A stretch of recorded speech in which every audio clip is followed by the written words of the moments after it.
අයිබෝන් අපි හැම සතියකම මුණ ගැහෙද්දී දැන් අභියෝග කියන ඒවා දවසින් දවසම තවත් වෙනස් වෙමින් වැඩි දියුණු වෙමින් දරුණු වෙමින් පවතිනවා.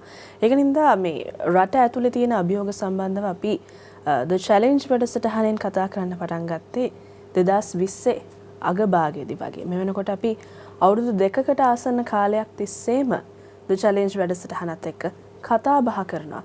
මේ රටේ තියෙන ප්‍රශ්න මේ රටේ එළඹෙන්නට තිබුණු ප්‍රශ්න ගැන. ඒතර මේ දැන් අපි මුහුණ දෙමින් ඉන්න බොහෝමයක් දේවල් අතරේ අපි යන හැමතැනම දකින්නේ අපිට අත්‍යවශ්‍ය දේවල් වල හිඟතාවයක් තියෙනවා. ඒ හිඟව හෝ පවතින දේවල් මිල අධිකයි එහෙම නැත්නම් ලබා ගැනීමේ නොහැකියාවක් සාමාන්‍ය ජනතාවට පවතිනවා කියන එක.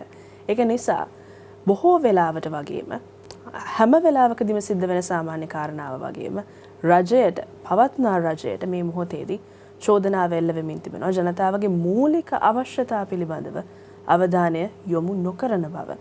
මේක කොයිතරම් කාලයක් තිස්සේ අපි කියාගෙන ආව කතාවක් වෙන්නට ඇතිද? සමහර රජයන් වලට උපදෙස් ලබා දෙන්නට ඕනෑ තරම් පිරිස් හිටපු බව අපි දන්නවා. එහෙම හිටපු බොහොම ජනප්‍රිය සංගමයක් ප්‍රසිද්ධ සංගමයක් හිටියා. ඒ සංගමයෙන් නියෝජනයක් අපි අදාරගෙන ආවා. ඔවුන් මොනවද මේ පවත්න අවස්ථාවේ අර්බුදයන් හා සම්බන්ධව කියන්නේ කියලා ඇත්තටම දැනගන්න. ඉන්ධන, ගෑස්, ආහාර ආනයනය කරන බොහෝමයක් ආහාර ද්‍රව්‍ය අත්‍යවශ්‍ය වෙනත් දේවල් වලට අමතරව දැන් අපි දරුණු ලෙස මුහුණ දෙමින් ඉනවා ඖෂධ හිඟතාවයකට. මේ ඇතුලේ අපිට කතා කරන්න ප්‍රශ්න කරන්න ගෙන්විය හැකි අර මං කිව්වා වගේ කාලයක් බොහොම ජනප්‍රිය සහ ප්‍රසිද්ධව හිටපු සංගමයක උපසභාපතිවරයාව අපි අද කැඳවා ගත්තා The Challenge වැඩසටහනට. අපි සූදානම් අද මේ ඖෂධ හිඟය සහ ඒ ආශ්‍රිත වෙනත් බොහෝ කටයුතු මේ රටේ සෞඛ්‍ය ක්ෂේත්‍රයේ නිදහස් සෞඛ්‍ය ක්ෂේත්‍රය හා සම්බන්ධ බොහෝ ගැටලුකාරී වාතාවරණයක් පිළිබඳව කතා කරන්නට. මාරවිල මූලික රෝහලේ පටක ව්‍යාධි වේදයේ සම්බන්ධ විශේෂඥ වෛද්‍යතුමන් රජයේ වෛද්‍ය නිලධාරීන්ගේ සංගමේ උපසභාපති වෛද්‍ය චන්දික එපිට කඩුව මහතා. අයිබෝන් ඔබතුමාට.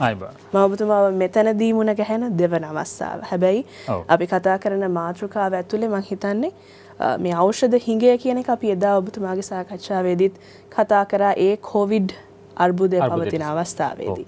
දැන් අපි ඉන්නේ වෙනම තැනක. අපිට විශේෂයෙන් රෝගයක කියලා අර්බුදයක් දකින්න නැහැ. නමුත් සියලු රෝගවලට සමස්තයක් වශයෙන් අපි දැඩි අර්බුදකාරී වාතාවරණයකට මුහුණ දෙමින් ඉන්නවා. මුලින්ම අහන්න කැමති කොහොමද මාරවිල මූලික රෝහලේ තත්ත්වය මේ වෙනකොට? මාරවිල මූලික රෝහලේ ලංකාවේ තියෙන අනිත් ගොඩක් රෝහල් වගේම විශේෂයෙන්ම බලපෑමට ලක් වෙලා තියෙන්නේ ඔපරේෂන් ඒ කියන්නේ ශල්‍ය කර්මාංශය. ඔය ශල්‍ය කර්මාංශයේදී රෝගීන්ගේ සිහි නැති කිරීමේ කියන කටයුතු සඳහා විශේෂයෙන්ම ඖෂධ අවශ්‍ය වෙනවා. සිහි නැති කිරීමත් නැවතත් ඒ රෝගියා සිහි ගැන්වීමත් කියන කාර්ය දෙකම කරන්න සිද්ධ වෙනවා. කොට ඖෂධ වලට තමයි ඒ කාරණයෙන් සෑහෙන කොටසක් පැවරෙන්නේ. කොට ඒ සඳහා අත්‍යවශ්‍ය වෙන ඖෂධ වර්ගවල හිගයන් නිසා හදිසි රෝග තත්ත්වයන් සඳහා පමණයි මේ අවස්ථාව වෙන විට අදාළ ශල්‍ය කර්ම සිදු කරන්නේ. ඒ කියන්නේ රෝගයාගේ ජීවිතය බේරා ගැනීම සඳහා නැත්නම් අපි හිතමු පිළිකා වගේ තත්ත්වයන් ඒ වගේ කටයුතු සඳහා ශල්‍ය කර්ම සිදු වෙනවා. ඒ හැර අනිකුත් හැකි අවස්ථාවල පසුව තමයි ඔබ මේ ශල්‍ය කර්ම කිරීම සඳහා දින ලබා දෙන්නේ. පසුව තමයි ශල්‍ය කර්ම කිරීම සඳහා දින ලබා දෙන්නේ. ඒක බොහොම බරපතල ප්‍රකාශයක්. ඒ කියන්නේ කොහොමද ඔබතුමාලා තීරණය කරන්නේ මේක අත්‍යවශ්‍ය ශල්‍ය කර්මයක් මේ රෝගියාට තමයි මීළඟ ශල්‍ය කර්මය කරන්න ඕනේ මේ තියෙන බෙහෙත් ටිකෙන් කියලා. මොකක්ද ඒ තීරණය ගන්න හේතු සාධකය? මේකයි ඕන දෙයක අපිට ප්‍රයොරිටයිස් කරනවා. ඒ කියන්නේ අපි ප්‍රමුඛතාවය ලබා දෙනවා කියලා දෙයක් තියෙනවා. එතකොට අපි තුන් හෘදයාබාධයකින් පෙළෙන රෝගියෙකුත් කැස්සකින් පෙළෙන රෝගියෙකුත් රෝගීන් දෙදෙනෙක් එකවර මාව ඉදිරියට ආවොත් මම රෝගීන් දෙන්නම එක සැරේ මට බලන්න බැරි හින්දා මුලින්ම බලන්න ලෙඩෙක් යොමු වෙන්න ඕන. ඒ මුලින් බලන රෝගියා තමයි සාමාන්‍යයෙන් මම තෝරාගන්නේ. මං ඒ අවස්ථාවේදී මැදිහත් වීමක් කළේ නැත්නම් ඒ රෝගියා මිය යන රෝගියෙක්. එතකොට මැදිහත් වීමක් නොකළොත් මිය යන රෝගියා තමයි ශල්‍ය කර්මයේ හෘදයාබාධයකින් පෙළෙන රෝගියා. එතකොට කැස්සක් නැත්නම් සම්ප්‍රතිශාවක් තියෙන රෝගියා පොඩ්ඩක් මදකට එහයින් තියන්න පුළුවන්. ඒකෙන් අදහස් වෙන්නේ නැහැ ඒ රෝගියාගේ රෝගය ඒ රෝගියාට වටින්නේ නැහැ කියන එක.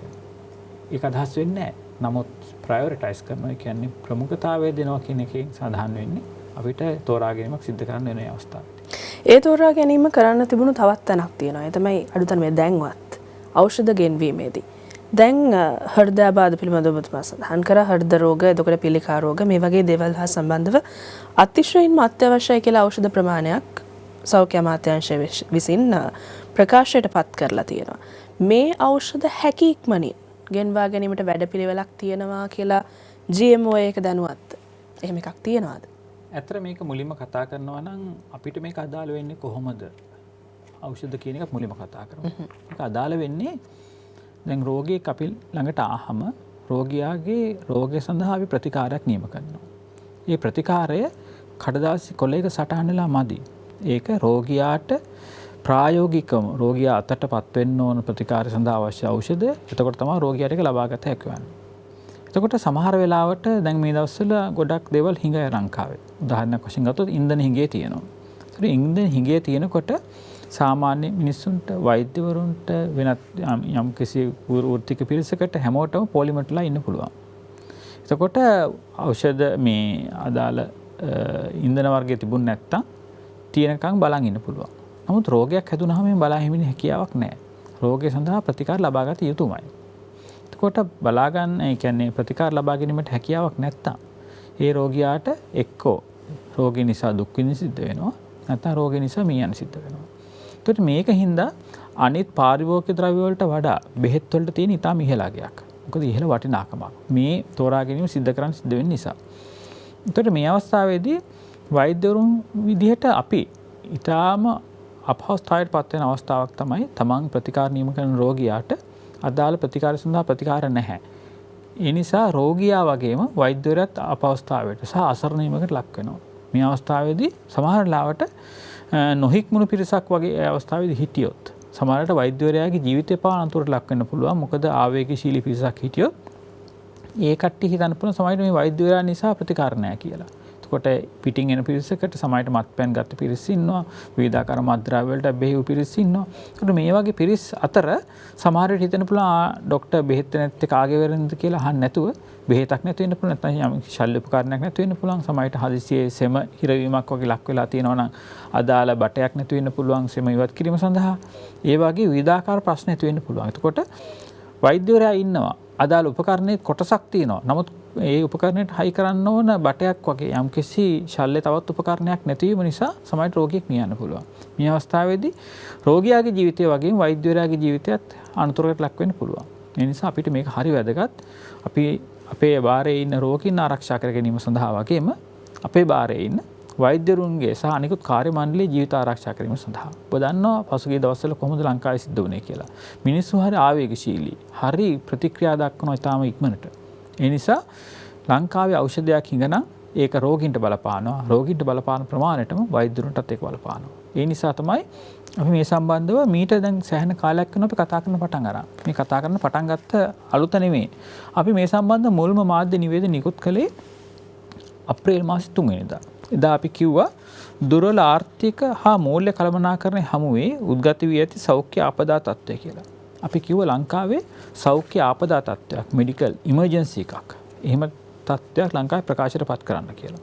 මොකද මේක ප්‍රකාශයට පත් කළාම ලංකාවට යම්කිසි වාසියක් සැලසෙනවා. ලෝකයේ අවධානයක් යොමු වෙනවා. එතකොට ලංකාවට ප්‍රතිකාර සඳහා අවශ්‍ය ඖෂධ පරිත්‍යාග කරන්න පිරිස ඉදිරිපත් වෙනවා. එතකොට මේ හැකියාව ලංකාවට තිබුණා. නමුත් අපි දන්නේ එහෙම ඖෂධ මෙච්චර හිඟයකට පත් වෙලත් ඒ වගේ අවස්ථාවකවත් මේ අදාළ සෞඛ්‍ය අංශ ඉදිරිපත් වුණේ නැහැ. හදිසි ආපදා තත්ත්වයක් ප්‍රකාශයට පත් කරන්න. මේ ඖෂධ හිඟය හා සම්බන්ධව මුල පටන් ගන්න අප්‍රේල් වලටත් ගොඩක් කලින්. ගොඩක් ඉස්සර. ගොඩක් කලින්. එතන මේ ගැන මාධ්‍ය ඔස්සේ මත පළ කරනවා සහ ජනාධිපතිවරයා පෞද්ගලිකව මේ ගැන දැනුවත් වෙන්නේ නැති, දේශපාලන අධිකාරිය මේ ගැන දැනුවත් වෙන්නේ නැති. නමුත් ඔබතුමාලා කතා කරන්න පටන් ගන්නේ අප්‍රේල් වල. මේකත් බොහෝ දෙනා ප්‍රශ්න කරන එකයි මම කියවර කලක් ප්‍රසිද්ධ කියලා ඔබතුමාලට. ඒ අවස්ථාවේදී ඔබතුමාලා ටිකක් නිහඬව හිටියා. මේකයි සමහර වෙලාවට අපි කතා කළාට දැන් ඔබට හොඳ උදාහරණයක් දෙන්න. ඔබ පොඩ්ඩක් ගිහිල්ලා බලන්න මේ දවස්වල මූණු පොතට. මූණු පොතේ අපි දාලා තියෙනවා මේ දවස්වල ඔබත් දැන් පොඩ්ඩක් කලින් සඳහන් කළා. අපි ඖෂධ හිඟ ගැන කතා කරනවා වගේම අපි දාලා තියෙනවා දුම් වැටි දුම්කොළ විරෝධී දිනය තිබුණා. ඒකට සමගාමීව අපි දැම්මා අදාළ පෝස්ට් එකක්. ඒ කියන්නේ දෙයක් පළ කළා. පළ කළාම ගොඩක් දෙනෙක් විවිධාකාර ප්‍රකාශනයක නිකුත් කළා තියෙනවා. එතකොට මිනිස්සුන්ගේ අවධානය කාලෙන් කාලට තමයි දේවල්ට යොමු වෙන්නේ. අපි කොච්චර දේවල් කොච්චර විදිහට කිව්වත් කොහොමන තීව්‍රතාවයකින් යුක්ත කොච්චර බැරෑරුම් කරලා කිව්වත් මිනිස්සුන්ගේ අවධානය යොමු වෙන කාලයක් තියෙනවා. ඔබ මාධ්‍යයෙන් දන්නවා ඇති. සමහරලාට ඔබ ඊටාම විදග්ධ විදියට නැත්තම් ජනතාවට යම්කිසි ප්‍රයෝජනයක් දෙයක් ඉදිරිපත් කළත් ජනතාවගේ අවධානය යොමු නැත්තම් සමහරලාට කොමඩි ෂෝ එකකට එන්න පුළුවන් ජනතාවගේ අවධානය යොමු වෙන්නේ. Facebook එකේ නැත්තම් YouTube එකේ ගිහිල්ලා බැලුවොත් ඔබට පෙයි ඊටාම හොඳ වැඩසටහනකට වඩා වැඩිපුර පිරිසක් ළමයි සංඛ්‍යාවක් නැත්නම් වැඩිහිටියෝ සංඛ්‍යාවක් නරඹලා තියෙන්නේ ඒ වගේ කොමඩි ෂෝ එකක් වෙන්න පුළුවන්. එතකොට ඒ වගේ කොමඩි ෂෝ වලට වැඩිපුර අවධානයක් යොමු වෙච්ච රටක අපි මොනවා කිව්වත් වැඩක් නැහැ. මිනිස්සුන්ගේ අවධානය යොමු වෙන්න පටන් ගන්න යම්කිසි කාලයක් ඒ කියාගෙන ආවට පස්සේ. එතකොට අපි අදාළ පුවත්පත් වලට කියන්න කලින් මේ සම්බන්ධ සියලුම දේවල් අදාළ සෞඛ්‍ය අමාත්‍යාංශය අපි සේවකයෝ. ඒතකොට සෞඛ්‍ය අමාත්‍යාංශයට විරුද්ධව අපිට පැමිණිලි කරන්න පුළුවන්. ඊළඟට සෞඛ්‍ය අමාත්‍යාංශයේ විවිධාකාර සංගම් රැස්වීම් තියෙනවා. ඒ රැස්වීම් වලදී සඳහන් කරන්න පුළුවන්. රෝහල් මට්ටමේදී පරිපාලන මේ මට්ටමවලදී අපි ඒ සම්බන්ධ කටයුතු කරලා ඒ සියලුම අවසන් වුණාට පස්සේ ඒ සේරටම මේ නිසි ප්‍රතික්‍රියාවක් දක්වන්නේ නැති මට්ටමකට ආවට පස්සේ තමයි අපි මාධ්‍ය ඉස්සරහට ඇවිල්ලා කියන්නේ. ඒතර අප්‍රේල් වල. ඔව් මාධ්‍ය ඉස්සරහට කිව්වට පස්සේ තමයි සෑහෙන කාලයකට ගියාට පස්සේ තමයි මේක දැනගන්නේ. මට ඇත්තටම කනගාටුයි අප්‍රේල් මාසේ අග විතර වෙනකොට. සමහර මාධ්‍ය සමහර අපිට ඇහුවා ඔයගොල්ලෝ ආයෙසර බිල් එක මවනව නේද? ඔය කියන්නේ බොරු නේද? ඇත්තටම ડોක්ටර් බෙහෙත් නැද්ද? කියලා ඇහුවා. ඒතර ඇත්ත එහෙම අපි කියන්නේ ඒ අවස්ථාවේ අපිට කියන්න තිබුණේ ඇවිල්ලා බලන්නකො අසනීප වෙලා. ඒතර ඔයාලට තේරෙයි කියලා. කියන්නේ Tamanට අසනීප වෙනකන් Taman අමාරු වැටෙනකන් කවුරුත් මේක වටහා ගන්නෑ. හිතන්නේ මේ බොරුවට කියනවා නැත්නම් රජයක් අපහසුතාවයට පත් කරන්න කියනවා නැත්නම් අපිට වෙන දෙයක් නැතුව කියන්න දෙයක් නැතිව හින්දා කියනවා කියලා තමයි හිතන්නේ. තමන්ගේ රෝගය තමන්ට අමාරු වෙනුනහම පස්සේ තමයි තේරෙන්නේ ඇත්තටම ප්‍රශ්නයක් තියෙනවා ඒ සම්බන්ධව ලොකු ඖෂධ හිඟයක් රට පුරා තියෙනවා කියලා තේරෙන්නේ අන්තිමට තමයි. ඒ ඖෂධ හිඟය දැන් අපි හොඳින්ම අත් විඳිමින් ඉන්නවා. ඒක නිසා අපිට ඔබෙන් ඉල්ලන්න බැහැනේ අපිට කියන්න බැහැනේ අපිට කියාගන්න බෑ මේ ලෙඩ නොවී ඉන්න උත්සාහ කරන්න කියලා. මොකද අපි කවුරුත් ගොඩක් ලෙඩ රෝග හදාගන්නේ කැමැත්තෙන් නොවන නිසා. දැන හදාගන්න ලෙඩක් නැතුවම නෙවෙයි. හැබැයි දැන හදාගන්න ලෙඩක් ගැන තමයි ඔබතුමාට ටිකකට කලින් කිව්වේ. මම ඒක මේ වැඩසටහන පටන් ගන්න කලින් මෙතුමාගෙන් ඇහුවා. මොකද මේ ඔක්කොම අලකලංචි තියෙන ඇස්සේ ගිහිල්ලා දුම් වැටි භාවිතා කරන්න එපා කියලා පෝස්ට් එකක් Facebook එකේ පළ කරේ කියලා. මේ වගේ අවස්ථාවකදී ඒ වගේ දෙයක් කියන්නත් විශේෂ හේතුවක් තියෙන්නද ඔබතුමාලට?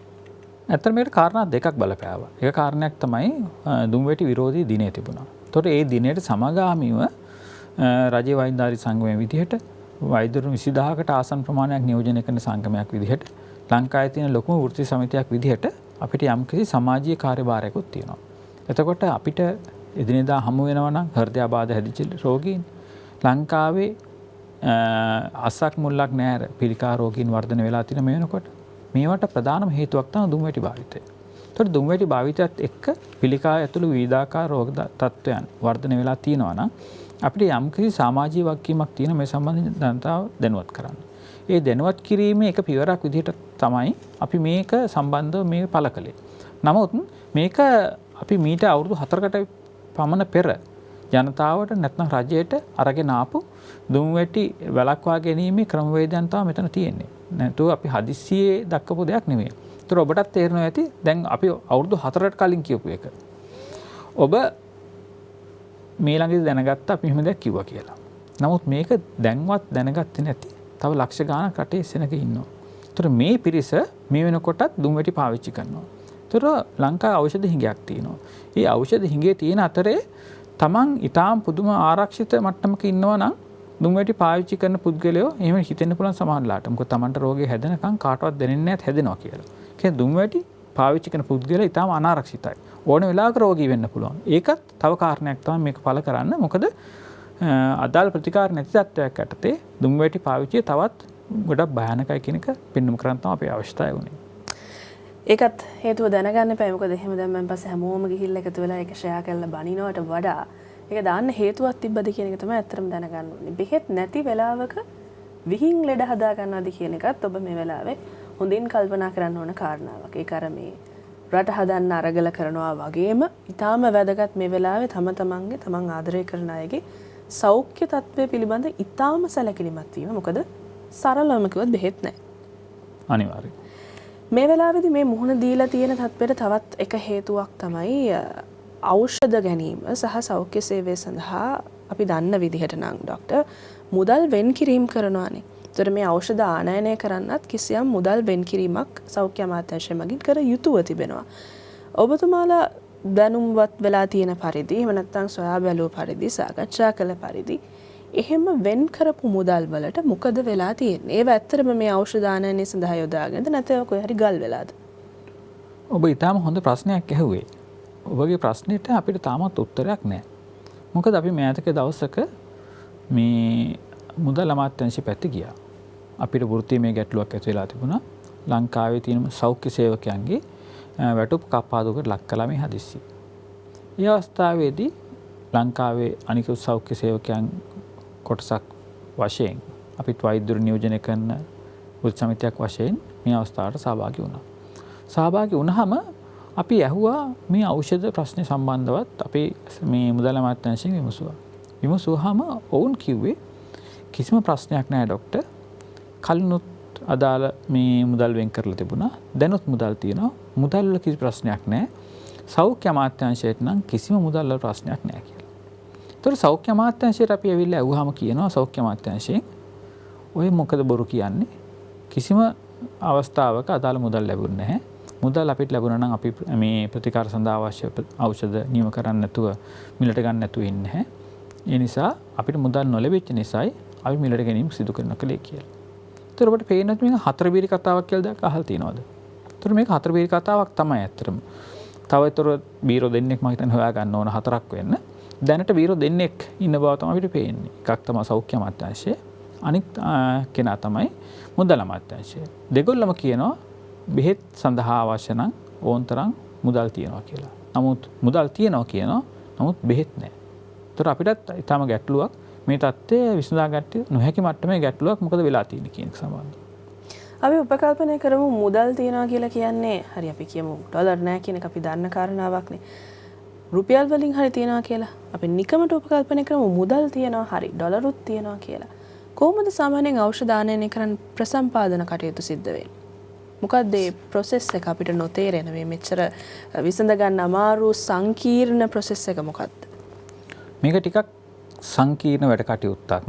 දැන් ඔබට හිතෙන්න පුළුවන් දැන් අපි රෝගියෙක් විදිහට රෝහලට ගියාම අපිට අදාළ ප්‍රතිකාරයකට වෛද්‍යවරයෙක් බලලා ප්‍රතිකාර නියම කරලා අපිට බෙහෙත් හම්බ වෙනවා. එතකොට ඒ බෙහෙත් අපිට නියම කරන්නේ සමාජයට වාට්ටුවකින් වෙන්න පුළුවන්. එහෙම නැත්නම් අදාළ ක්ලිනික් එකකින් ඒ කියන්නේ සායනයකින් වෙන්න පුළුවන්.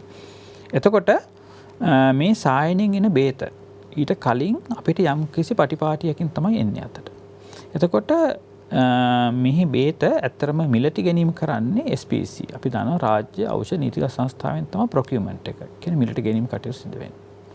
එතකොට මේක මිලට ගැනීම කළාට පස්සේ මධ්‍යම ඖෂධ ගබඩාව සහ රීජනල් කියන්නේ එක එක් පළාත් වල තියෙන ඖෂධ ගබඩාවල් සහ අපේ ආයතනයේ මොකක් හරි අපි සඳහන් කරන රෝහලේ තියෙන ඖෂධ ගබඩාව හරහා තමයි අපිට අදාළ ක්ලිනික් එකට ලැබිලා අන්තිමට අපේ අතට ප්‍රතිකාරය බෙහෙත් ටික ලැබෙන්නේ. එතකොට මේ විදිහටම අනිත් පැත්තටත් ඖෂධ සම්බන්ධ විස්තර යැවීම සිදු කරනවා. ඒ කියන්නේ අදාළ ක්ලිනික් එකකින් මේ අවුරුද්දට අවශ්‍ය මේ වැය වෙච්ච ප්‍රතිකාර අවශ්‍ය පෙති වර්ග කොච්චර ප්‍රමාණයකින් වැය වුණාද කියන එක සම්බන්ධ එස්ටිමේට් එකක් සහ ඊළඟ අවුරුද්දට කොච්චර වැය වෙනවද කියලා එස්ටිමේට් එකක් හදලා ඒක පියවර වලින් උඩට යවනවා. එතකොට අදාළ ආයතනයේ එස්ටිමේට් එකක් හැදෙනවා. අපි දන්න ක්ලිනික් එකේ මුලින්ම හැදෙන එස්ටිමේට් එකක්. ඒ වගේ ක්ලිනික් සේරම එකතු වෙලා ආයතනයේ එස්ටිමේට් එකක් හැදෙනවා. ඊට පස්සේ ඒ එස්ටිමේට් එක පළාත් මට්ටමින් හැදෙලා අවසානයේදී එස්ටිමේට් එක අපි කියන MSD එකට සඳහා යවෙනවා. ඒතර MSD එකේ MSD එක හැදෙනවා. එතකොට වාර්ෂික මේ සම්බන්ධ එස්ටිමේට් එක හැදුනට පස්සේ ඒක ආයිසරයක් SPC එකට යනවා. එතකොට MSD එක කියන ආයතනය මේකේ දෙපැත්තක ඉන්නවා. ඒක තමයි මධ්‍යම ඖෂධ ගබඩාව. ඒ ඖෂධ මිලදී ගැනීම කරන පැත්තෙන් ඒ කියන්නේ මිලට ගත්තට පස්සේ ඒක ගබඩා කරන තැන ඉන්නවා. ඊළඟට අදාළ ප්‍රතිකාර සඳහා කොච්චර ඊළඟ අවුරුදු සඳහා අපි කොච්චර පුරෝකථනය කරනවද කොච්චර ප්‍රමාණයක් අවශ්‍යද කියන පැත්තේ ඉන්නවා. එතකොට දෙපැත්තකින් MSD එක මේකට අදාළ වෙලා තියෙනවා. මැද ඉන්නවා මේකට ඖෂධ මිලගෙන ගැනීමේ කටයුතු සඳහා SPC එක කියන්නේ ඖෂධ රාජ්‍ය ඖෂධ නීතික සංස්ථාව. ඒතර මේ ආයතන සේරම සමන්විත වෙලා මුළු ක්ෂේත්‍රයක්ම මේක සම්බන්ධව පෙත්තෙන් පෙත්ත ගණන් හදලා තමයි මේ අවශ්‍ය බෙහෙත් ප්‍රමාණය ඊළඟ අවුරුද්ද සඳහා කොච්චර ඇස්ටිමේට් කරන්නේ.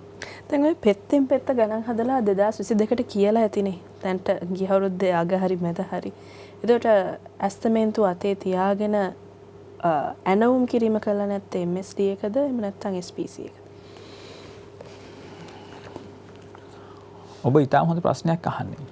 අපි මට කියන්න එපා ඒ ප්‍රශ්නට උතුමාට පිළිතුරක් නැහැ කියලා. අපිත් මේ ප්‍රශ්නේ අදත් ඇහුවා. කාගෙන්ද ඇහුවේ? කේලි රඹුක්කැල මැතිතුමාගෙන්.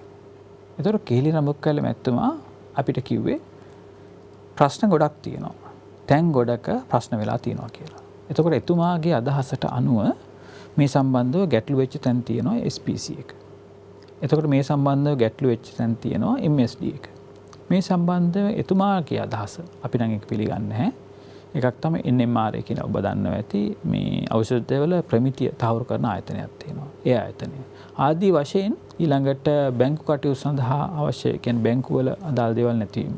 ඊළඟට කියන්නේ මුදල් ඩොලර් නැතිවම. ඒ වගේ කාරණා ගොඩක් එතුමා මේ සඳහන් දැක්වුවා. ඒ කියන්නේ සෞඛ්‍ය අමාත්‍යවරයා කියනවා උන්ට මුදල් නැහැ කියලා. මුදල් නැහැ කියන එක. ඔවුන් අවසාන වශයෙන් කියන්නේ දැන් ඇස්තමේන්තුව තියෙනවා හැබැයි සල්ලි නැහැ කියලා. සල්ලි නැහැ කියන එක. වෙන මොනවද සෞඛ්‍ය අමාත්‍යමාරි කියන්න තිබ්බ දේවල්? සෞඛ්‍ය අමාත්‍යමා බෙහෙත් නැතික සම්බන්ධව එතුමා කිව්වා ඇත්තටම තව මාස දෙකක් තමයි මේ ගැටලුව තියෙන්නේ.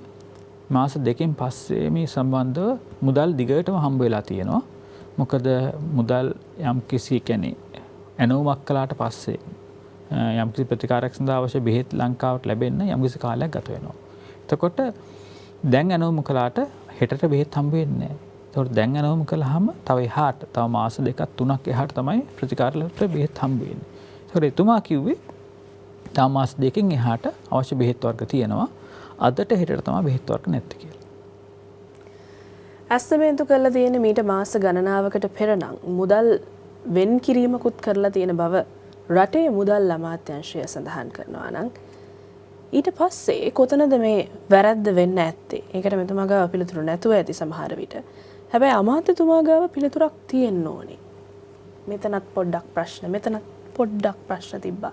ඒකින්ද ඇනවුම් කරන්න බැරි වුණා වගේ උත්තර බාර ගන්න පුළුවන් රටේ ජනතාවට. මොකද මේ කියන විදියට අද ඇනවුම් කළා හෙට බෙහෙත් ගන්න හැකියාවක් නැති බව ඕනම කෙනෙක්ට තේරෙනවා. නමුත් තව මාසයක් දෙකක් යනකම් මේ රටේ ජීවිතවලට වග කියන්න අමාත්‍යවරයාටවත් ජනාධිපතිවරයාටවත් මේ වෛද්‍යවරුන්ටවත් කිසිම කෙනෙක්ට බෑ. අනේ හින්දායි මේක ඊටාම සංකීර්ණ ප්‍රශ්නයක් වෙන්නේ. මේක අනිවාර්යෙන්ම මේ රාජ්‍ය ක්‍රියාපටිපාටි ඇතුළේ තිබ්බ ලොකු අඩුවක් වෙන්න ඇති. මුදල් වලටත් වඩා වෙන ගොඩක් ප්‍රශ්න මේ ක්‍රියාවලිය ඇතුළේ අනිවාර්යෙන්ම ඇති. අපි විරාමයෙන් පස්සේ කතා කරමු තවදුරටත්. සාමාන්‍යයෙන් අපේ රටේ ජාතික සම්ප්‍රදාය තමයි ප්‍රශ්නයක් වුණායින් පස්සේ ප්‍රශ්නට වග උත්තරකරුවෙක් නැහැ. චෝදනා කරන්න කියලා චෝදනාව බාර ගන්න මේක අපේ වැරද්දෙන් වුණේ අපි නිවැරදි කරන්න ලෑස්ති මේකයි වෙච්ච වැරද්ද කියලා කියන්න කවුරුත් නැහැ. හැබැයි නිකන් ලෝකේ හොඳම සෞඛ්‍ය අමාත්‍යවරයා හරි හොඳම සෞඛ්‍ය සේවය හරි වගේ එකක් ප්‍රකාශයටපත් වුණොත් ඒක බාර ගන්න නම් ඕන තරම් අය ඉඳලා තියෙනවා ලංකාවේ. ඒක නිසා දැන් මේ මොහොතේ සිද්ධ වෙමින් තියෙන ප්‍රශ්නෙට මේ මොහොතේ අපි දකින ප්‍රශ්නෙට ඔබටත් මටත් දැනෙන ප්‍රශ්නෙට විසඳුම් දෙන්න කොච්චර පාර්ශව හිටියත් ඒ විසඳුම් බාර ගන්න කෙනෙක් නැහැ නේද? ඔබතුමාලා විසඳුම් අරන් යන්නේ නැත්තේ? ඔව් ඇත්තටම මේක සම්බන්ධව අපි ගොඩක් කාලයකට කලින් ඉඳලා කතා කරනවා මේ ඖෂධ සම්බන්ධ ප්‍රශ්නය. මුලින්ම අපි මේක සම්බන්ධව ඔබ දන්නවා ඇති කෝපා කියලා මේ රාජ්‍ය පොදු ගිණුම් කාරක සභාව කියලා එකක් පාර්ලිමේන්තුවේ තියෙනවා. එතකොට මේ පාර්ලිමේන්තුවේ තියෙන මේ කාරක සභාවේදී මේ නෝට හෙළි වෙලා තියෙනවා 2011 ඉඳලා 2020 දක්වා. එතකොට මේ අවුරුදු 9-10 ඇතුළත රුපියල් මිලියන 6259ක රුපියල් මිලියන 6259ක වටින ඖෂධ භාවිතා කිරීමට නොසුදුසු තත්ත්වයට පත් වුණා කියලා. ඒකට මේ සම්බන්ධව මිනිස්සු තමන්ගේ හැම පවුලකම අපි කන පරිප්පු වල ඉඳලා සීනියටේ දක්වා මිනිස්සු බදු ගෙවලා ගත්ත බෙහෙත් මේ සේරම. ඒකට මේවා මොකක් හරි හේතුවක් හින්දා අරගෙන ඊට පස්සේ ගබඩා කිරීමට නුසුසු තත්ත්වයට ගබඩා කරලා උෂ්ණත්ව ප්‍රශ්න ඇති වෙලා විවිධාකාර හේතුන් හින්දා මෙච්චර ඖෂධ ප්‍රමාණයක් විසි කරලා තියෙනවා. එතකොට රුපියල් මිලියන 6259ක් කියන්නේ පොඩ්ඩක් නෙවෙයි. එතකොට මේ වගේ ප්‍රමාණයක් ඖෂධ නාස්ති වුණාම රටකට කොහොමද ඔරොත්තු දෙන්නේ කියන්නේ? ඒතර මේ සම්බන්ධව මේ දක්වා විධිමත් පරීක්ෂණයක් සිද්ධ වෙලා නැහැ. ඒ විතරක් නෙවෙයි මම ඔබට කියනවා නම් වසර 2015 ඉඳලා 2020 දක්වා කාලය ඇතුළත රුපියල් මිලියන 1696ක් ඖෂධ කල්ලිකුත් වෙලා විනාශ කළා තියෙනවා. ආපහු කාල සීමාව කියන්න 2015 ඉඳලා 2020 දක්වා කාලය ඇතුළත අර කියපු එකට ඇතුළත් රුපියල් මිලියන 1696ක වටින ඖෂධ කල්ලිකුත් වෙලා අයින් කරලා තියෙනවා භාවිතේ. ඒතකොට කනගාටුවට කාරණේ තමයි මේ ඖෂධ ගෙනල්ලා තියෙන රටට ෂෝට් එක්ස්පයරි අපි මේකට කියන්නේ කෙටි කල්ලිකුත් වීමේ දිනයක් සහිතව. ඔබ සමහරට දකින්න ඇති සුපර් මාකට් එකට ගියහම සමහර ඒවා තියෙනවා buy one get one free කියලා දැකලා තියෙනව නේද? හරි. එතකොට ඒ කියන්නේ දැන් ඊළඟ සුමාන නැත්නම් ඊළඟ මාසේ කල්ලිකුත් වෙන જાතියක් අදාළ වෙළඳ ආයතනය මගින් අඩු ගාණට විකුණනවා. ඒත් සමහරට මේවා එහෙම ආපු ඒවාත් වෙන්න පුළුවන්. මොකද ෂෝට් එක්ස්පයරි තියෙනවා අදාළ නිෂ්පාදනය කරපු ආයතනයට ගබඩා කරලා තියෙන ආයතනයට මේක විකුණ ගන්න ඕන.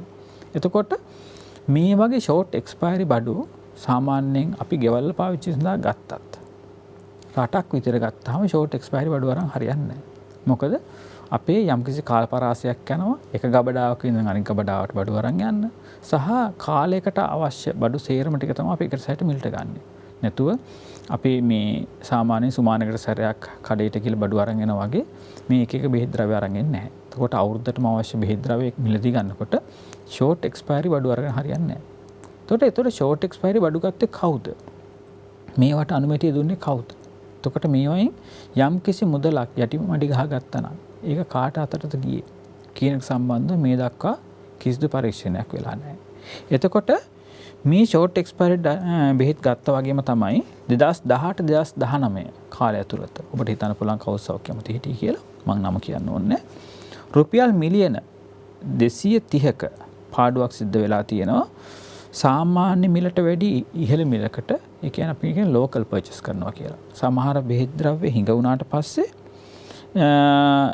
ඒ වෙළඳ නාමයේ තියෙන බෙහෙත් වර්ගය අපි සාමාන්‍ය මාකට් එකකින් එදිනෙදා වෙළඳ පොලෙන් ලබා ගන්නවා. එතකොට ලොකු බෙහෙත් ප්‍රමාණයක් ඇනෝම් කරලා පිටරටකින් ගෙන්න ගන්නවා වගේ නෙමෙයි. යම්කිසි කුඩා බෙහෙත් ප්‍රමාණයක් අපි ගන්න උනහම හදිසි මිලදී ගැනීමක් වශයෙන් ගන්න උනහම සාමාන්‍ය වෙළඳ පොලෙන් ඊටාම දැඩි වැඩි මිල ගණන් වල තමයි හම්බ වෙන්නේ. එතකොට ඒ වගේ පිළිකා සඳහා අවශ්‍ය බෙහෙත් වර්ග වලට නාස්ති කරලා තියෙනවා. මොකද නාස්ති කරලා කියලා කියන්නේ අපතේ මුදලක් වශයෙන් හඳුන්වන හින්දා රුපියල් මිලියන 230ක පාඩුවක් සිද්ධ වෙලා තියෙනවා. ඒතර මේ සම්බන්ධව අපි රජයට සහ විවිධාකාර මේ ආයතන වලට අපි හිතමු බ්‍රයිබරි කමිෂන් එක ඒ වගේ විවිධාකාර ආයතන වලට ඕන්තරම් කරපු පැමිණිලි තියෙනවා. මේ සම්බන්ධව අපි පැය ගණන් ගිහිල්ලා මේවට සාක්ෂි ලබා දීලා තියෙනවා. නමුත් මේ දක්වා මේ සියලුම සෞඛ්‍ය අමාත්‍යවරු මේ විදිහට දූෂණ අක්‍රමිතා කරපු කලා කියලා තහවුරු වෙච්ච ඒ සම්බන්ධව විවිධාකාර පරීක්ෂණ කෙරිච්ච අමාත්‍යවරු තාමත් සමයට ඒ පුඩු වෙන පුළුවන් වෙනත් පුඩුවක එන්න පුළුවන් ඊටාම හොඳින් යෙහෙන් වැජඹෙනවා.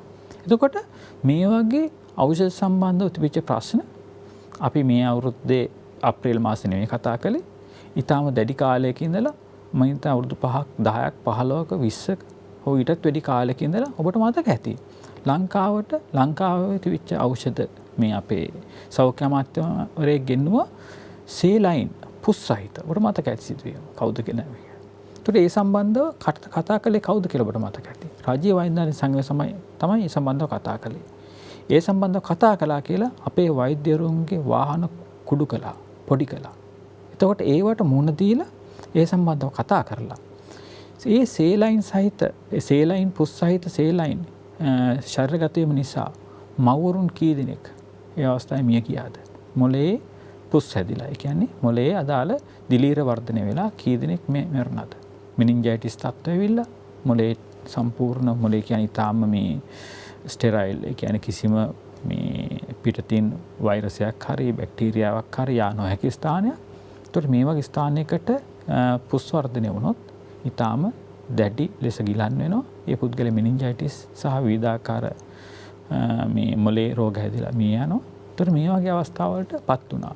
ලංකාවේ හිටපු සෞඛ්‍ය අමාත්‍යවරු මේ දක්වා කරලා තියෙන ලංකාවට කරලා තියෙන හානිය පුස්ගෙන ඒ සෞඛ්‍ය අමාත්‍යවරයාගේ ඉඳලා පිළිකා බෙහෙත් වලින් ගසා කාපු 2018 19 අමාත්‍යවරයා දක්වාත් ඊට පස්සේ ඉන්න අමාත්‍යවරුන් දක්වාත් සාමාන්‍ය මිනිස්සු ළඟට ඇවිල්ලා ඒගොල්ලෝ කියනවා මේ ડોක්ටර්ස්ලා තමයි මේ වෛද්‍යවරු තමයි ප්‍රශ්න අවසන්නේ. මම හොඳයි, මම නිවැරදි, මම පිරිසිදුයි කියලා. නමුත් ඔබ දන්නවා ඇති දැන් මේ අවස්ථාව වෙනකොට සාමාන්‍ය මිනිස්සුන්ටත් මේ තත්ත්වය වැටහෙලා තියෙනවා. Tamanට අවශ්‍ය ප්‍රතිකාරය නැති වුනහම එතකොට බලනවා මොකද බෙහෙත් නැත්තේ කියලා. අපි බිල් එක මවනවද කියලාත් අහනවා. බිල් එක මවන්නට ගිහිල්ලා බලන්න ස්පිතාලයකට. කොහෙන්ද බෙහෙත් හොයාගන්න කියලා. බෙහෙත් ගන්න තැනක් නැත්තේ නෑ. දැන් තමයි ප්‍රශ්නේ ඇවිල්ලා තියෙන්නේ එළියට. රුපියල් මිලියන 7000ක විතර බෙහෙත් ඒ විදිහට නාස්ති වෙලා තියෙනවා. ඒ කියන්නේ ඒවා විනාශ කළාද නැත්නම් ඒවා ප්‍රතිකාර සඳහා යොදාගෙනද මොකද උනේ කියලාවත්? ඒක ඊටාම කනගාටුදායක තත්ත්වය තමයි මේවෙන් සමහර බෙහෙත් රෝගීන් අතරපත් වෙලා තියෙනවා.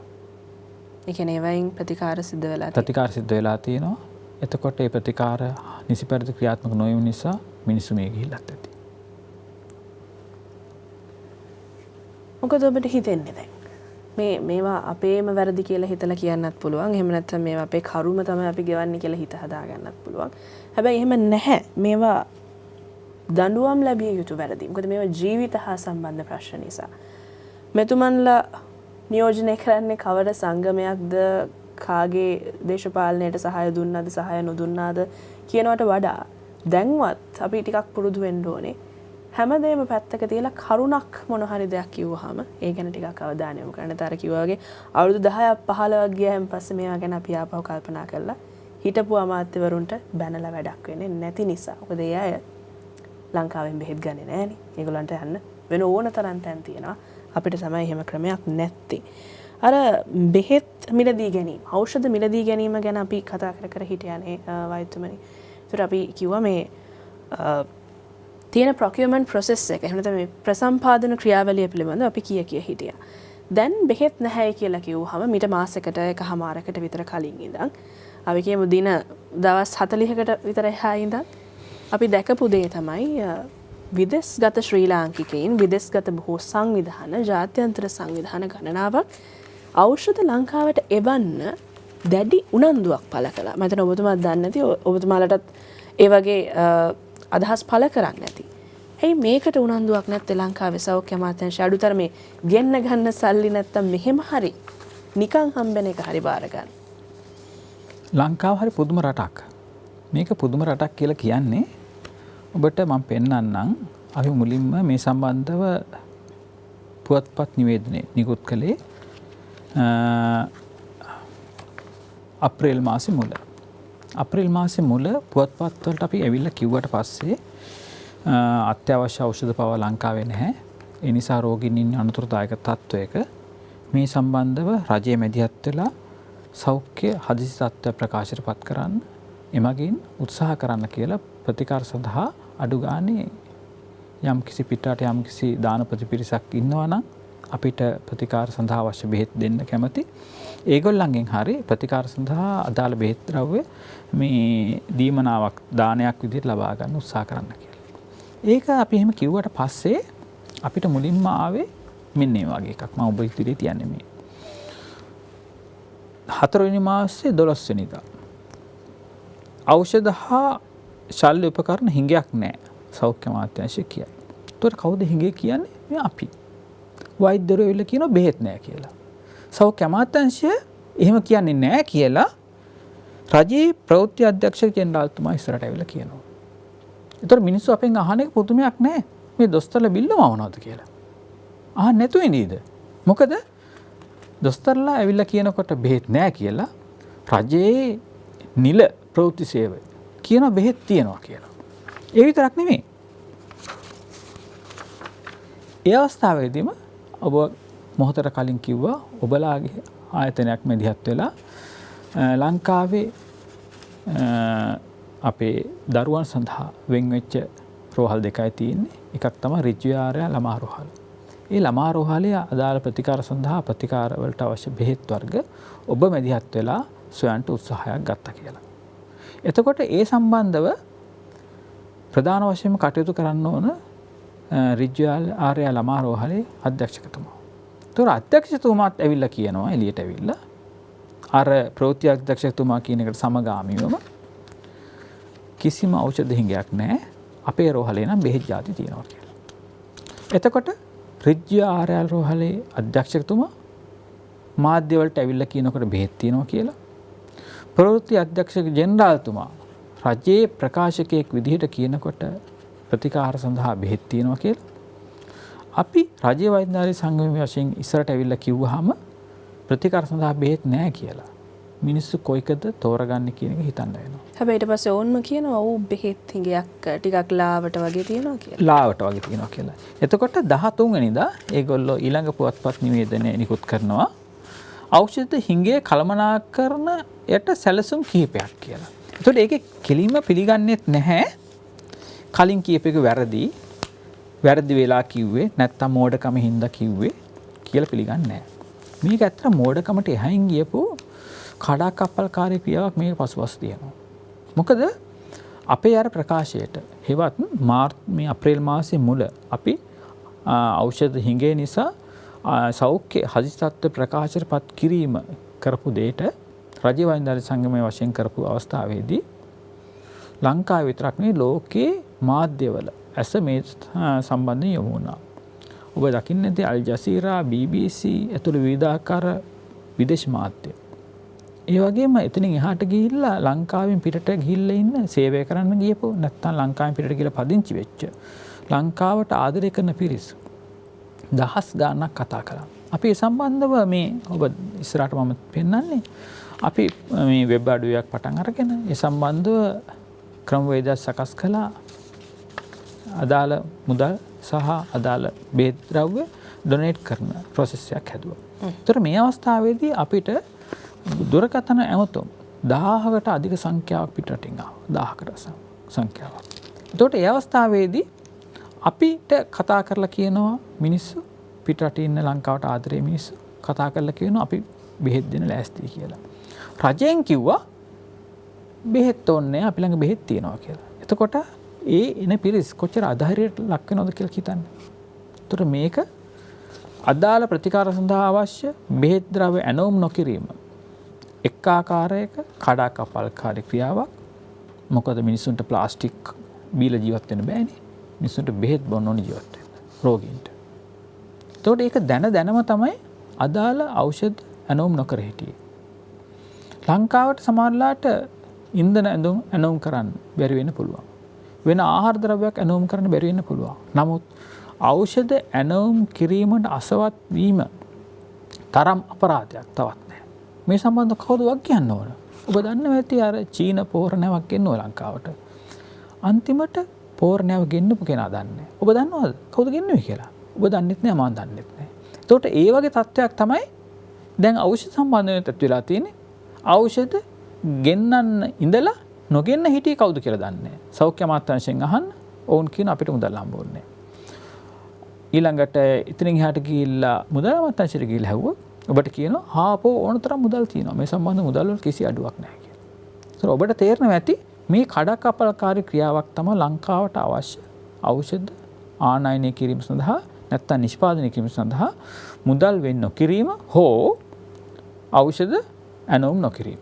ඒතර මේ කඩාකප්පල්කාරී ක්‍රියාවක්. එතනින් එහාට ගිහිල්ලා ඊළඟ කඩාකප්පල්කාරී ක්‍රියාව තමයි මේ සම්බන්ධව ජනතාව දැනුවත් නොකිරීම, මේ සම්බන්ධයෙන් රට දැනුවත් නොකිරීම මේ ප්‍රශ්නය නකම්. ඒතර රජ්‍ය වෛද්‍යනාලය සංගමයෙන් ඉස්සරහට එවිලා කියන්න ඕන බෙහෙත් නැහැ කියන එක. අපිම කියන්න ඕන. අපි කිව්වට පස්සේ ඒක දරාගෙන ඉන්නත් බෑ. ඊළඟ කඩාකප්පල්කාරී ක්‍රියාව ක්‍රියාත්මක වෙනවා. ඒක තමයි රජයේ ප්‍රවෘත්ති අධ්‍යක්ෂක ජෙනරාල් කාර්යාලයෙන් එනවා බෙහෙත් තියෙනවා කවුරුත් බය වෙන්න එපා බෙහෙත් තියෙනවා කියලා. ඊළඟට සෞඛ්‍ය අමාත්‍යාංශයේ ප්‍රධාන නිලයක් දරන ඔබ කියපු රිජ්ජු ආරාල මාරෝහලේ අධ්‍යක්ෂතුමා ඇවිල්ලා කියනවා බෙහෙත් තියනවා කියලා. මේ සේරකම කඩා කපාලකාරී ක්‍රියා. මොකද මේක ඉතා වක්කීමින් යුතු කියන්නේ බෙහෙත් නැති අවස්ථාවක බෙහෙත් තියනවා කියන තරම් කඩා කපාලකාරී ක්‍රියාවක් තවත් නැහැ. මුදල් අමාත්‍යාංශය සෞඛ්‍ය අමාත්‍යාංශය ඔබතුමාලට හම්බ වෙන්නේ දෙපාරකටනේ. අපි ගියත් අපිට එකපාර දෙගොල්ලන්ව මුණ ගැහෙන්න බැහැනේ. හැබැයි දෙගොල්ලන්වම එකට ගෙන්නලා ප්‍රශ්න කරන්න පුළුවන් එක්කෙනෙක් ඉන්නවා.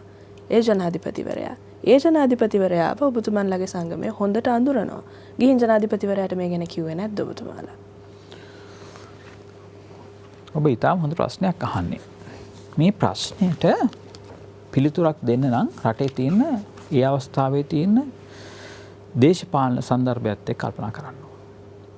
ඔබ දන්නවා ඇති රටේ බහුතරයක් පිරිස නැත්නම් යම් කිසි පිරිසක් හරි මේ වෙනකොට අරගලයක නිරත වෙලා ඉන්න අවස්ථාවක්. දැන් මේකට දින 50 ගාණක් ගිහිලා තියෙන අරගලයට. ඒතර මේ අවස්ථාවේදී රාජ්‍යයේ වෛද්‍යවරුන් වශයෙන් අපි රෝගීන් එක්ක ජනතාවත් එක්ක ඍජුව ගැටෙන ඍජුව කටයුතු කරන පිරිසක්. ඔබ හිතන්න මේ අවස්ථාවේ අපි පැත්තකින් තියන්නකෝ. ලංකාවේ දේශපාලන අධිකාරී ප්‍රධානම තැන වෙන ලංකාවේ ජනාධිපතිවරයා. එහෙම නැත්නම් ලංකාවේ අපි ගමු අග්‍රාමාත්‍යවරයා. හම්බ වෙන කවුද යන්නේ? කවුද ගිහලා ප්‍රශ්නයක් කියන්නේ? තමන්ගේ ප්‍රශ්න තමන්ට තියන් ඉන්නවා මිසක් ලංකාවේ තියෙන ප්‍රශ්න ගොඩ හැටියට කවුද කියලා කියන්න පුළුවන්. බෙහෙත් ද්‍රව්‍ය නැහැ. ඉන්ධන ද්‍රව්‍ය නැහැ. පොහොර නැහැ. ඊළඟට තවත් ඔබ නම් කරන්න ඒ જાතිය නැහැ. මේ ගෑස් නැහැ. ඔබ දන්නවා. මේ හැමදේම අද කණ්ඩායමක් කියලා ජනාධිපතිතුමාට කියන්න ඕන. ජනාධිපතිතුමා ගෑස් නැහැනේ. ආයතන ජනාධිපතිතුමා දෙපැත්තම කට්ටිය එකතු කරලා බලලා කියන්න ඕන මොකද ගෑස් නැත්තේ කියලා. මේක නෙමෙයි ලංකාවේ වෙන්න ඕන දේ. ඒකට අපි ගිහිලා කියන්න ඕනේ නැහැ. ඒ සඳහා සෞඛ්‍ය අමාත්‍යාංශයක් ඉන්නවා. ජනාධිපතිතුමාට මේ ප්‍රශ්නේ කියන්න. ඔබතුමාට පුළුවන් ස්වාධීන පාර්ශවයක් වශයෙන් ජනතාව නියෝජනය කරන රෝගීන් එක්ක නිරන්තරයෙන් කටයුතු කරන ජනතාවගේ මේ වෙලාවේ තියෙන පීඩාව තේරෙන වෛද්‍යවරුන්ගේ ආරක්ෂාව ගැන හිතන සංගමයක් විදිහට ස්වාධීනව ගිහිල්ලා කොහොමද ඔබතුමාලා ජනාධිපතිතුමාට මේ ගැන කියන්න අවශ්‍යයි කියලා මම විශ්වාස කරනවා. නැත්නම් මේ දෙගොල්ලෝ එක තැනකට ගෙන්නන්න වෙන කාටවත් බෑනේ. මම හිතන්නේ ඒ කාර්යය ඉටු කරන්න කට්ටිය පුළුවන් කට්ටිය තමයි ලංකාවේ මාධ්‍යවේදීන් කියන පිරිස. මොකද හේතුව ලංකාවේ ජනාධිපතිවරු ගොඩක් කට්ටිය ලංකාවේ වෙන දේවල් දැනගන්නේ පත්තරෙන්. ඒතර ජනාධිපතිතුමාව නැත්තම් අගමැතිතුමාව හම්බ වෙන්න නැත්තම් හිටපු ජනාධිපතිතුමාව හම්බ වෙන්නවත් අපි මහන්සි වෙලා අදාළ කාර්යාලයකට ගිහිල්ලා වෙලාවක් වෙන් කරගෙන අපි හම්බ වෙන්න ඕනේ නැහැ. අපි ලේසි අපේ කාර්යාලේ ඉඳලම අපි පුවත්පත් සාකච්ඡාවක් කරනවා.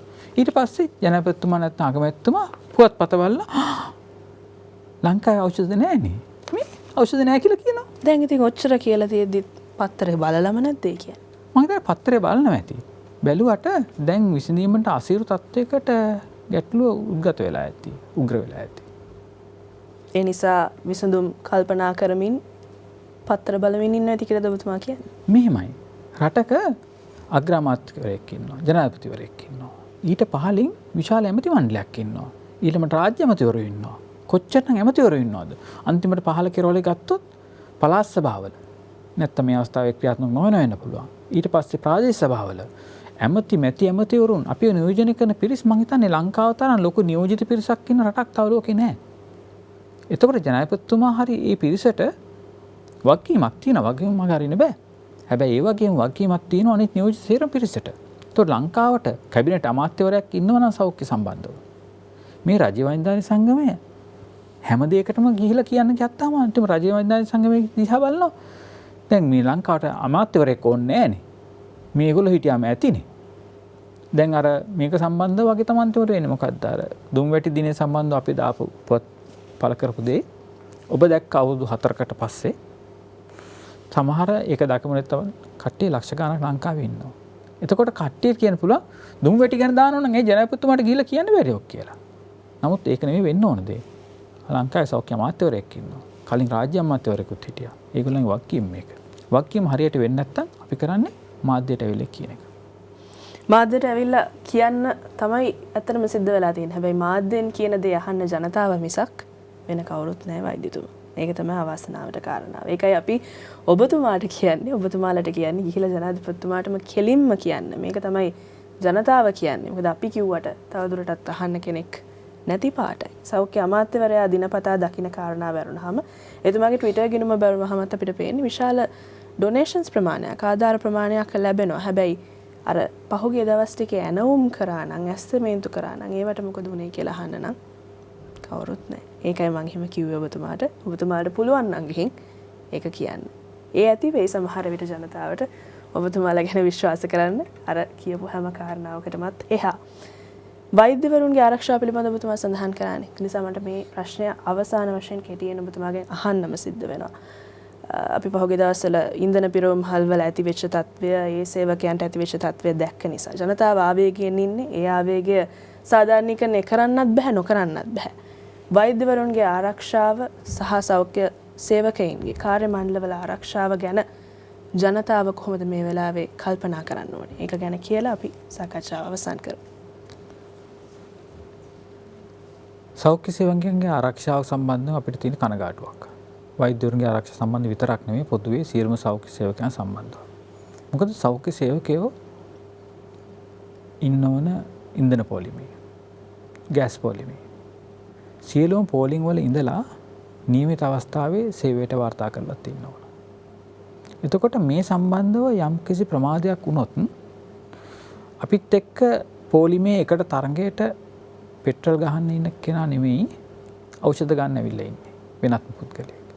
එතකොට ඖෂධ ගන්නා පුද්ගලයාට නැත්නම් අපි ප්‍රතිකාර ගන්නා පුද්ගලයාට අදාළ වෙන්නේ පොඩ්ඩක්වත් මේ ડોක්ටර් මට පිටිපස්සෙන් හිටියේ මේ පෙට්‍රල් ගහන තැන ඒකින්ද මං ගහගත්තට පස්සේ තමයි ගහගන්න පුළුවන් වෙන්නේ නැත්තේ. ඒ නිසා මට වැඩි පරක් වුණා කියලා ප්‍රශ්නයක් නැහැ මොනව කරන්නද කියලා හිතන්නේ නැහැ. ඒ නිසා හැමතිස්සෙම ඩිමාන්ඩින් සර්විස් එකක්. ඒ කියන්නේ මිනිස්සු හැමතිස්සෙම ඉල්ලන දෙයක් තමයි සෞඛ්‍ය කියන එක. එතකොට අපි හැමතිස්සෙම ඉල්ලන දෙයක් තමයි ලංකාවේ ප්‍රයොරිටි එක. ඒ කියන්නේ ප්‍රමුඛතාවය ලබා දෙන්න සෞඛ්‍යයටත් අධ්‍යාපනයටත්. මොකද මේක අත්‍යවශ්‍යම දේවල් දෙක. නමුත් මේ අද වෙනකොට අපිට පේනවා සෞඛ්‍යත් අධ්‍යාපනයත් විකිණීමට දරන උත්සාහයක්. මේ කිව්වහම අපේ ජනතාව අහන්න පුළුවන් අද මේ ආයිසරයක් ડોක්ටර් කෙනෙක් ඇවිල්ලා විල්ලෙක් මවනවා කියලා. ඔබ මතක තියාගන්න. උමක් තියාගන්න. මොකද ලංකාවේ මිනිස්සුන්ට අමතක වෙනවා නම් සමහර විට ඔබටවත් මත් තියාගත්තොත් මේක කවදා හරි ප්‍රයෝජනයක් වෙයි. අපි අවුරුදු 4කට කලින් දාපු පෝස්ට් එකක් ආයිත් දැම්මහම ඔබ දැක්කා වගේ ඔබ දවසක් කියයි ડોක්ටර් නම එක කිව්ව මතකයි කියලා. මොකද්ද? ඔබ දන්නවා ඇති සේරම සේවාවල් විකුණන්න කලින් සේවා බිඳ වැටීමට ලක් කිරීම තමයි හැම රටක්ම හැම රජයක්ම කලේ. සේවා බිඳ වැටීමට ලක් කරනවා. ඊට පස්සේ මිනිස්සු කියනවා හාපෝක තිබුණට වැඩක් නැහැ. මේගොල්ලෝ කරන දෙයක් නැහැ. මේකෙන් වැඩක් නැහැ. අපි දැන්ටත් ප්‍රයිවට් තමයි බෙහෙත් ගන්නෙ. අපි ප්‍රයිවට් තමයි යන්නේ. බෙහෙත් නැති එකම හොඳයි. මේක විකුණලා දාන්න කියලා. මිනිස්සු අතින්ම විකුණන්න කියන සේවයක් ප්‍රයිවටයිස් කරන්න, විකිණීමට ලක් කරන්න කියන වචනේ ගන්න තමයි සේවා බිඳ දැමීමේ මූලික අංකය. ඒ කාර්ය සඳහා තමයි මේ වෙනකොට සියල්ල පෙළ ගැසීමෙන් තියෙන්නේ. අපි ඉන්නේ අනතුරක. ඒට ඉඩ නොදෙන්න කියලා තමයි ඉල්ලන්න වෙන්නේ. ඔව්. ඔබට ලොකු අක්කීමක් තියෙන මාධ්‍යවේදියෙක් විදිහට වෛද්‍යවරුන් සහ අනික සෞඛ්‍ය සේවකයන්ට වගේම. රටේ පොදු අක්කීමක් තමයි නිදහස් සෞඛ්‍ය රැකගන්න එක. හැබැයි මතක තියාගන්න මේ නිදහස් කිව්වට මේකට අපිම තමයි ගෙවන්නේ. ස්ටේට් ෆන්ඩඩ් මිසක් ෆ්‍රී හෙල්ත් නෙමෙයි මේක. ස්ටේට් ෆන්ඩඩ් මිසක් ගවර්න්මන්ට් ෆන්ඩඩ් නෙවෙයි. ඒක තමයි ඒගොල්ලන් තේරුම් ගන්න ඕන කාරණාව. ඒක නිසා මේ වෙලාවේදී රටේ ජනතාව විදිහට අපිට තියෙන වගකීම වගේම රට පාලනය කරමින් ඉන්න උදවියටත් දැවැන්ත වගකීමක් තියෙනවා. මෙතුමන්ලා වගේ ස්වාධීන සංගම් වලටත් දැවැන්ත වගකීමක් තියෙනවා. මොකද මේ තමයි වෝකල් ගෲප්ස් එහෙම නැත්නම් මේ ජනතාවගේ හඬ අරගෙන යන්න පුළුවන් සංගම් තමයි ඔබතුමාලා. ඒක නිසා ජනතාව ඔබතුමාලා ගැන ඒ විශ්වාසය තබාගෙන ඉන්නවා. ඒ නිසා ප්‍රශ්න උඩට අරගෙන යන්න, පොළවෙන් උඩට අරගෙන යන්න, බිමින් උඩට අරගෙන යන්න දෙපාරක් කල්පනා කරන්න එපා කියන ඉල්ලීම විතරක් ඔබතුමාගෙන් කරමින් අද ද චැලෙන්ජ් සාකච්ඡාව අවසන් කරනවා. මාරවිල මූලික රෝහලේ පටක ව්‍යාධි වේදේ සම්බන්ධ විශේෂඥ වෛද්‍ය රජයේ වෛද්‍ය නිලධාරීන්ගේ සංගමේ උපසභාපති වෛද්‍ය චන්දික එපිටකඩුව මහතාට ස්තුතියි ඔබතුමන්ට. ස්තුතියි. දෙවන වතාවටත් එතුමන් ද චැලෙන්ජ් වැඩසටහනත් සමගින් එකතු වෙන්නේ. අපි මෙතන කතා කරපු බොහෝ ප්‍රශ්න අර මෙතුමා කිව්වා වගේ මෙතුමාලගේ පෝස්ට් එක වගේම තමයි. අපි සමහරට අවුරුද්දකට විතර කලින් ලංකාවේ විදුලි අර්බුදය ගැන කතා කරේ, ඉන්ධන ගැන කතා කරේ, ආර්ථික අර්බුදය ගැන කතා කරේ. හැබැයි දැන් ඒවා අපේ මුව විටටම ඇවිල්ලා තියෙනකොට අපි ඒවට විසඳුම් හොයන්න උත්සාහ කරනවා. ඒක නිසා කරුණු ගැන දැන්වත් අවධානය යොමු කරන්න පටන් ගන්න. ඡන්දය දෙද්දිත් කරුණු ගැන අවධානය යොමු කරන්න පටන් ගන්න පුරුදු වෙන්න. එච්චරයි අපිට කරන්න තියෙන එකම කාරණාව. සුබ රාත්‍රියක් ඔබට.